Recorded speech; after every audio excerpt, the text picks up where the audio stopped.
விஜய் நேரம் கழிச்சு வந்தார். விஜய்க்கு கொடுக்கப்பட்ட நேரம் என்ன சொல்லுங்க? அனுமதி நேரம் என்ன? 3 to 10.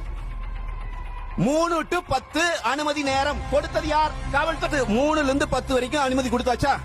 இந்த அனுமதி கொடுத்த இந்த நேரத்திற்குள் விஜய் 2:59க்கு வந்து கலவரம் செய்திருந்தால் விஜய் குற்றவாளி. 10:01க்கு வந்து கலவரம் செய்திருந்தால் குற்றவாளி. 3லிருந்து 10 வரைக்கும் முழுமையான நேரமும் பாதுகாப்பு கொடுக்கிறேன் என்று காவல்துறை உத்தரவு கொடுத்திருக்கிறது. அப்புறம் தாமதமாக வந்தார்னா அப்ப முதல் நாளே என்ன நரேட்டிவ் செட் பண்றீங்க? அவர் லேட்டா வந்தார். அவர் லேட்டா வந்திருந்தாலும் பாதுகாக்க வேண்டிய பொறுப்பு உங்களுக்கு இருக்கிறது என்பதையும் சேர்த்தே நான் சொல்லுகிறேன். அவர் தவறாக எண்ணிக்கை கொடுத்தார். அவர் கொடுத்த எண்ணிக்கையை ஏற்றுக்கொண்டு பாதுகாப்பு போடுவதென்றால் உளவுத்துறையின் வேலை என்ன என்கிற கேள்வியை நான் முன்வைக்கிறேன். விஜய் வந்துட்டு இருக்கார். இவங்களுக்கு தெரிஞ்சிருச்சு, காவல்துறை அவங்களே சொல்றாங்க, அவங்க தரப்பிலே சொல்றாங்க, கூட்டம் அதிகமாயிட்டு இருக்குது, தாங்க முடியல, மிகப்பெரிய பிரச்சனை ஆகுது, குடிக்க தண்ணி இல்ல, பாட்டில் இல்ல, எல்லாம் சொல்றீங்கல்ல.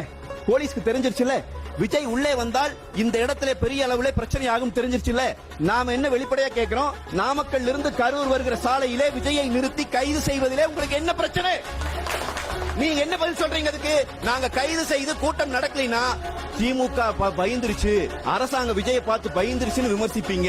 அந்த விமர்சனத்தில் இருந்து திமுகவை காப்பாற்றுவது காவல்துறையின் வேலை அல்ல. அவங்க மேல விமர்சனம் வந்தா வரட்டும், ஆளுங்கட்சி விமர்சனம் வரக்கூடாதா? நீ ஆளுங்கட்சி மேல விமர்சனம் வரக்கூடாது என்பதற்காக அவரை அலோ பண்ணி இங்கே உயிர்களை போக வைத்திருக்கிறார் என்றால் நான் குற்றம் சாட்டுகிறேன். முதல் குற்றவாளி இந்த அரசாங்கம், இந்த காவல்துறை, இந்த